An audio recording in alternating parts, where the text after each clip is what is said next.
فتح مکہ کے دن رسول اللہ صلی اللہ علیہ وسلم نے کس کا نام لے کر کہا تھا کہ جو بھی ان کے گھر داخل ہو جائے گا وہ امان میں ہوگا؟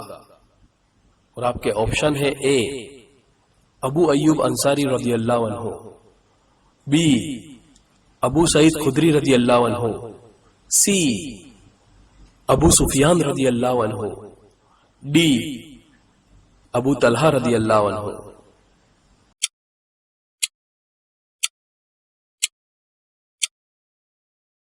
اور اس سوال کا صحیح جواب ہے سی ابو سفیان رضی اللہ عنہ۔